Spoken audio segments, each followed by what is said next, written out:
I, 36, female, got married to my husband David, 29, male, about 8 months ago. We were together for 2 years and we have a great relationship.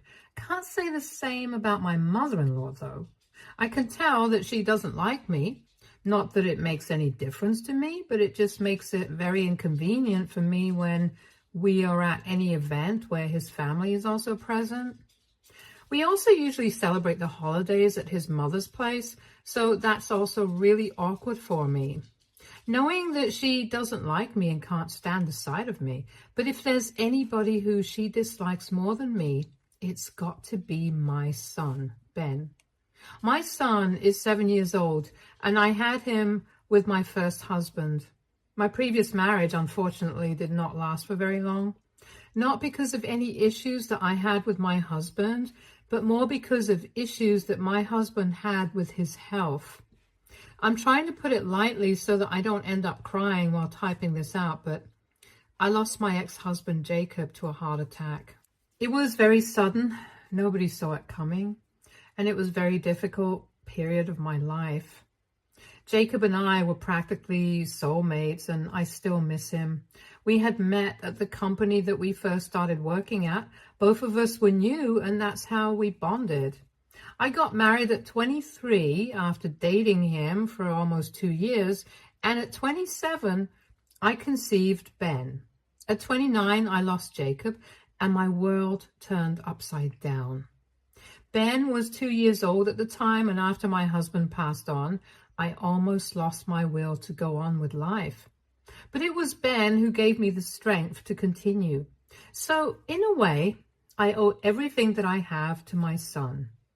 I met David 4 years after I had lost Jacob, and for the first time, I felt like I was connecting with somebody on a level that I had initially connected only with Jacob.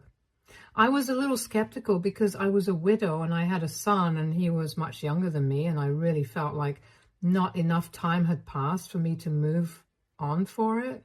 But I was more worried about what people would have to say if I started dating somebody else. Just 4 years after my husband had passed away. However, my friends and family told me that it was the right time for me to move on. And if I really liked him, then I shouldn't stop myself from acting on it. So when David asked me out, they were the ones who encouraged me to say yes. And I think it's been a great decision. David is a wonderful person and I love him so much.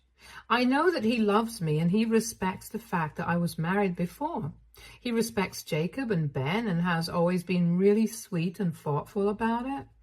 I just wish I could say the same thing about my mother-in-law, since she is literally evil incarnate, and I can't believe somebody like David was born to her. Now, before I say anything else, I just want you guys to know that David literally had absolutely no idea about what kind of a person his mother, Frida, is. And I never told him because of my personal reasons.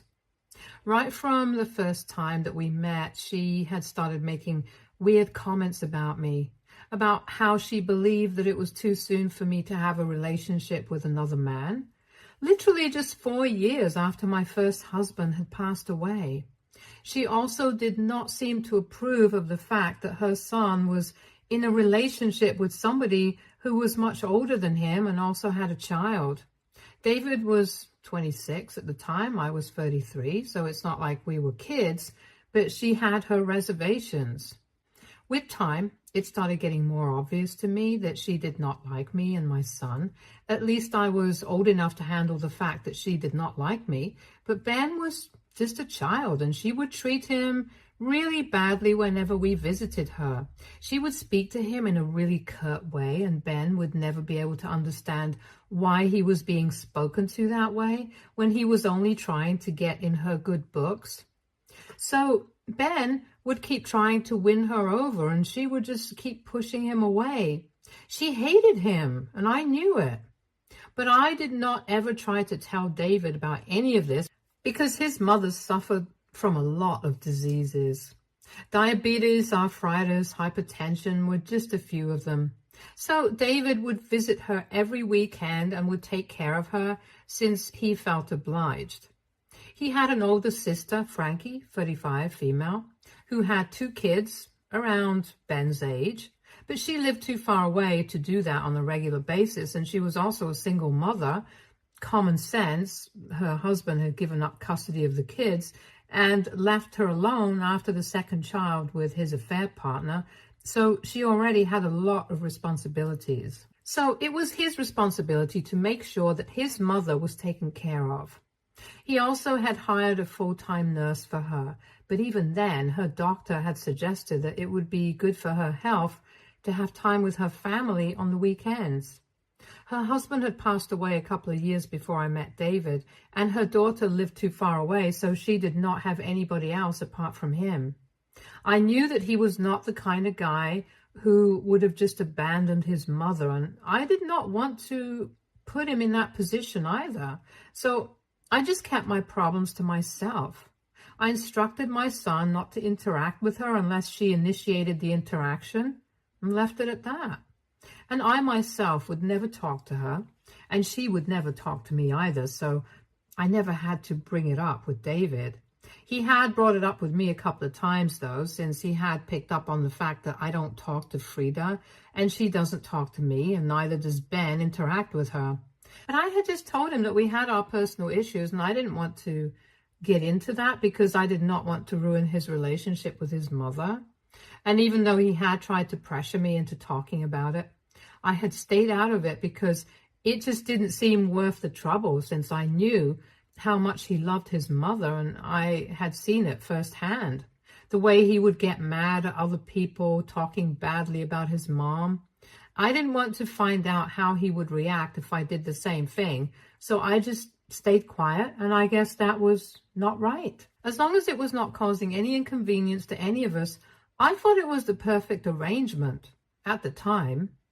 But a few weeks ago, David and his sister Frankie decided to take us all on a much-needed vacation, and Frida insisted on accompanying us. I didn't have an issue with it, since she said that she would be paying for her own flight tickets and would be staying in a different room, but in the same hotel. And as long as I knew that I would not have to interact with her, I was fine with it. Unfortunately, Frankie was not able to accompany us because 2 days before the flight, she sprained her ankle, and it was not recommended for her to travel anywhere in that state. However, since she had promised her children that they would be allowed to go, she sent them on with me and David. He took us to Miami, and literally on the second day of our vacation, Frida decided that she was going to do the worst thing on the planet. I was asleep in my room and taking a nap in the afternoon, and so was David. We were literally knocked out because we had spent the entire morning on the beach, and I guess at some point Frida had knocked on the door, but we hadn't been able to hear it. And Ben was the one who opened the door. Big mistake. Since then, Frida talked our son into accompanying her and promised him that she was going to get him ice cream. And since this was the first time that she was showing him so much affection, Ben couldn't help himself, and he went along with her. Then we woke up and didn't see Ben in the room, and also noticed that Frida was not in her room. We went to the receptionist, since Frankie's kids were also asleep and they didn't know where Ben was either. So we asked the receptionist if she had noticed them leaving, and she told us that Frida had indeed gone out with our son. We didn't think much of it because I assumed that maybe she was trying to make amends and took him out for something. I did not suspect her of anything because at that point, I did not consider exactly how insane she was. But when she came back home alone a couple of minutes later, I freaked out. That's when I understood just how deranged she was, and that I had made a mistake by not speaking about her hatred towards us. I had underestimated her, and I paid the price for it. Then she came back to the hotel that evening, and she was on her own, and Ben was not with her. So I immediately started panicking, and I asked her what she had done to our son. She looked a little offended, but I could sense that she knew exactly what was going on. She told me that they had been roaming around in the streets near the hotel, but Ben had left her side at some point, and she had tried to look for him, but he just got lost in the crowd. I did not buy one word of it, and I decided to talk to the hotel authorities and alert the cops immediately. David was also really pissed off, and he absolutely tore into his mother while she tried to fight with him and said that it was not her fault. I was too worried about my son to care about any of that, and I thought that I would deal with her later. I am extremely thankful to the police department and also the hotel authorities who brought back my son safe and sound within half an hour. But those 30 minutes were probably the most difficult ones of my life, and I will never be able to forget how I felt at the time. Once we had found him, he told us that Frida had left him at a shop nearby and told him to sit there and wait for her, but she never came back. The shopkeeper, thankfully, had been a nice guy and had given him some candy and had actually asked him a bunch of questions to find out what was going on. So he called the hotel authorities and alerted them about this missing child. And that's how they were able to find him. Frida is literally insane. Her plan had been to abandon my son just because she hated him so much. After that incident, I did not see a point in trying to keep the peace. And I told David exactly how she had been treating the two of us ever since we had become part of his life.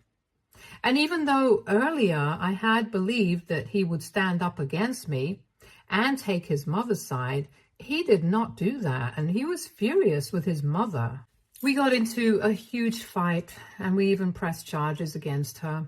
But since we are not local to that area, it's going to be a bit of a problem for us to show up for court appearances.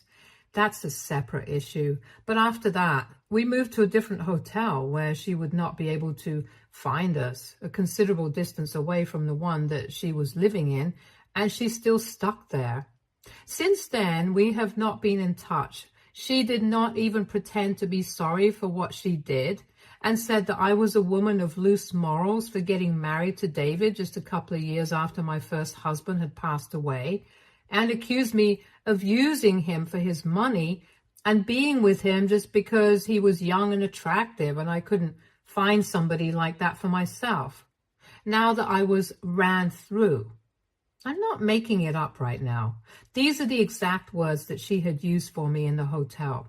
And I could tell that she had been waiting for an opportunity to say all this about me. She just wanted to humiliate me. That was it. But she had never considered that David might not stand with her when she was actually in the wrong.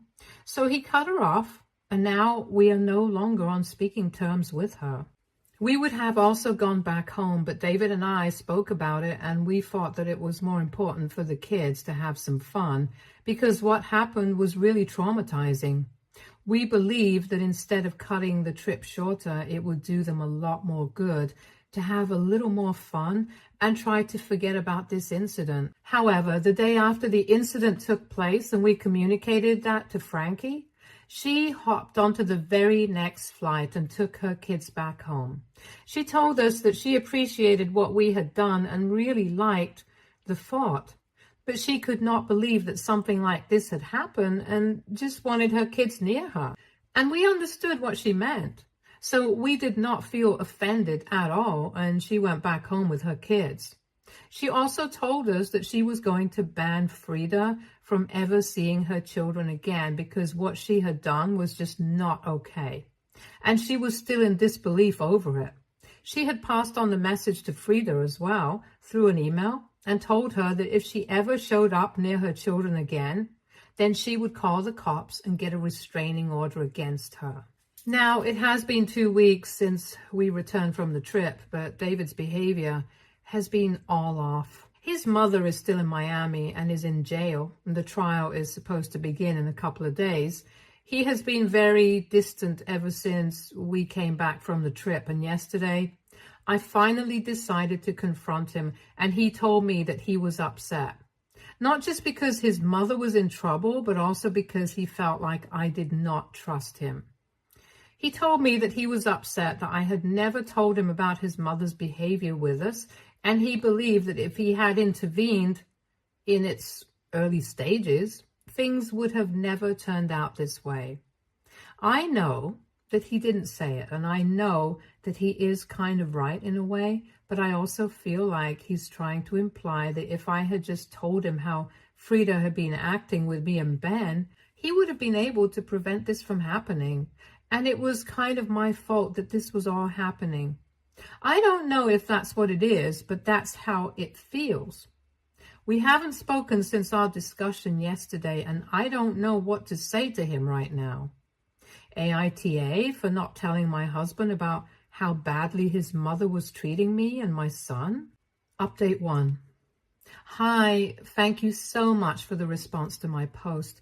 After reading the comments, I decided that maybe playing mind games with his mother was not the right move for me, especially since this was the child that I was putting at stake. Maybe I didn't know that his mother would turn out to be so unhinged, but even then it was not fair for me to keep this a secret from him. So I decided to apologize to him, and I told him that I didn't see this coming. It was really foolish of me, and I really am sorry for not trusting him enough to bother him with this. He was really understanding about it and even apologized, since he felt like his reactions earlier, whenever anybody would have anything bad to say about his mother, might have put me off of that. But he clarified to me that he would just get mad at other family members when they would talk about his mother, like she was a huge burden, because to him, she was not. This situation obviously was very different, and he was willing to admit that what his mother did was extremely messed up, and that she deserved whatever punishment came her way. So I am glad that we talked things out and there is no weird air between us anymore. We are back to normal, and I really appreciate all the advice that people gave me here. Update 2. So the trial has begun, and we are supposed to go back to Miami in a couple of days for our testimony. Thankfully, the court is going to be the expense of that, since this is the state versus Frida. We won't have to pay out of our own pockets this time. But then again, this is not a vacation that we are going on either. David and I are actually pretty nervous and don't know how to feel about any of this. On one hand, we are happy that justice is going to be served. I, especially, am really relieved that I don't have to deal with Frida ever again. But on the other hand, this is David's mother, who's getting into a lot of trouble, and even though she deserves it, both of us kind of feel uneasy about it. So I don't know. I guess we're just lucky that there are a lot of witnesses to testify against her, and we won't be the only people against her there.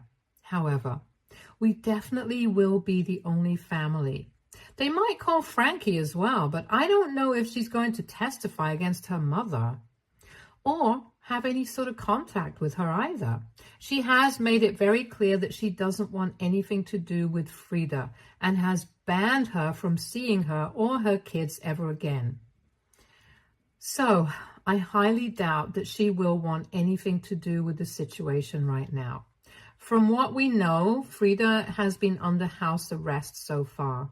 The people at the hotel did not want to let her stay there anymore, so she had to move out and stay with a friend of hers.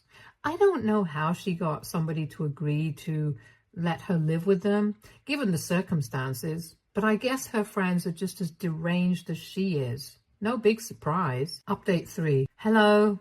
David and I landed in Miami 2 days ago, and today we had to testify against Frida. We've left Ben at home with the sitter full time for now. It was kind of daunting, and I couldn't help but feel bad for her. However, as soon as I remembered what she had tried to do to Ben, all of those feelings just went away instantly. It was a relatively straightforward process. I just had to say my side of the story.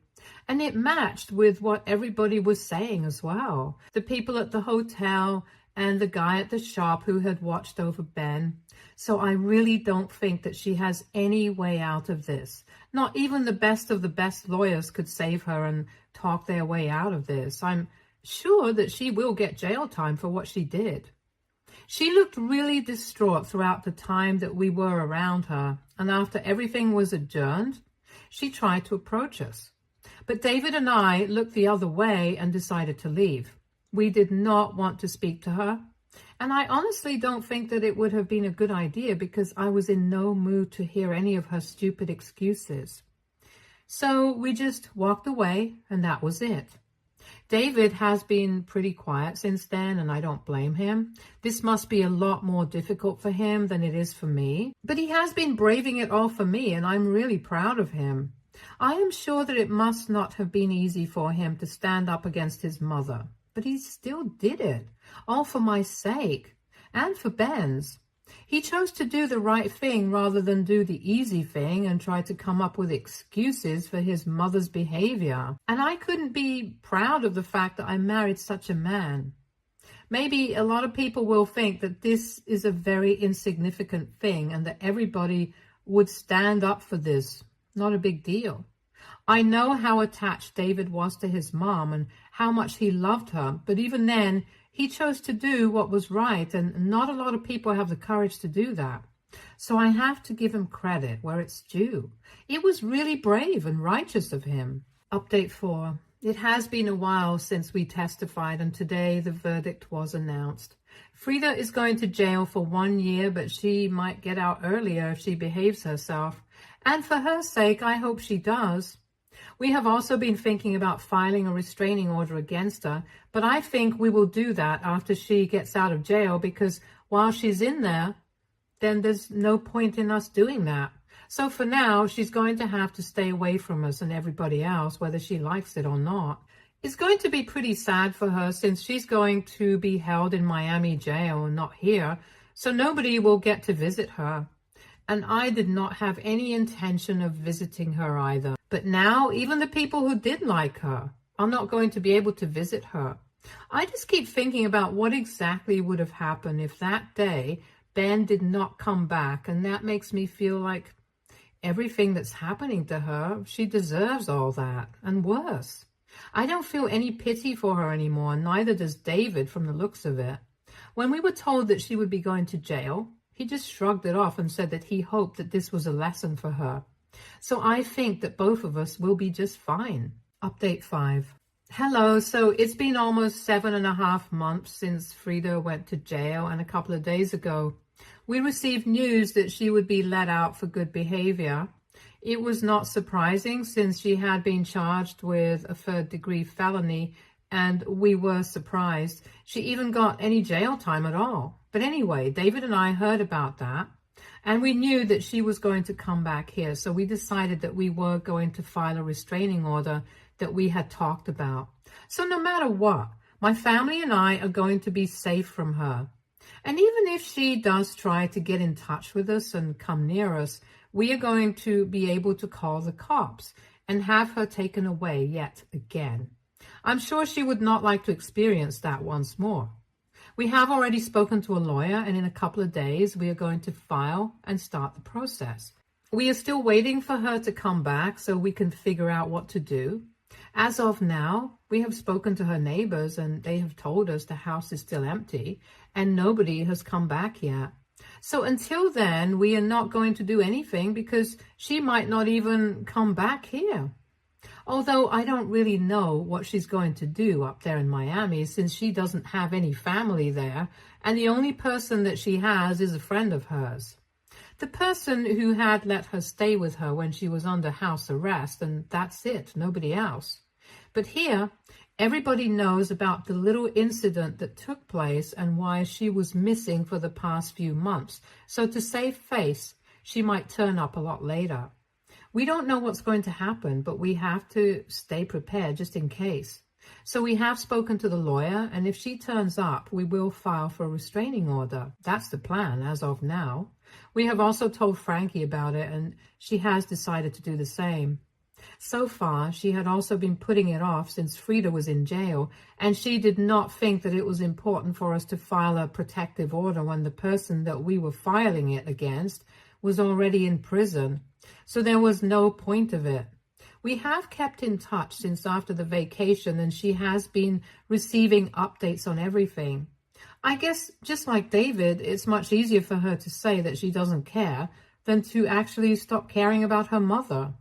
However, both of them have enough compassion to realize that no matter what they feel towards their mother.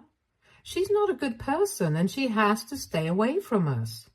So both of them are putting their family first, and I think it's the right thing to do. Update 6. Okay, so it's been 2 weeks since she was let out of jail, and today we finally received word from Frida's neighbors, and they told us that she was back. She came back really late at night yesterday, and today they saw her roaming around in her garden. So naturally, the first thing that David and I did was to contact our lawyer and tell him that we had to start the process and file for a restraining order. It had been a really long time, so we had almost started to believe that she would probably not come back. But we were wrong. We also communicated this to Frankie and told her that she was back now, so she could also take the necessary measures.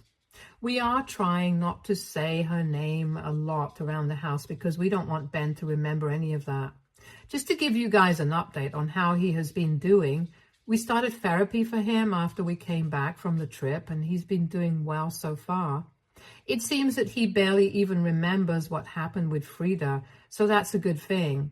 Usually we want kids to remember important events, but this was not something that we would want him to have any memory of, honestly. But anyway, coming back to Frida, we spoke to our lawyer and we were told that we have legitimate grounds for a protective order, especially for Ben, since what she tried to do to him was really reckless and she's already paid the price for that.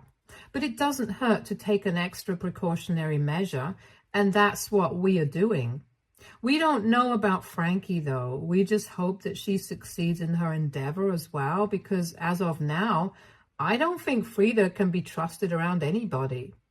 What she tried to do back then was unhinged, and I still have not forgiven her for it. Maybe she has paid the price of it according to the courts and jails and law. She is clear according to them, but in my eyes, she will never be forgiven, and that's just something that I'm sure of. For now, I'm just going to prioritize my family and make sure that they are doing all right. Especially David, since I know that this is also going to be pretty difficult for him. He has been quiet for the past few days. I know that this is tough on him, but he's putting on a brave face in everything that he does. It just makes me feel grateful that I have this kind of guy in my life, the partner that I could have asked for. I know everything will be fine. Stay tuned for more stories from our girl relationship.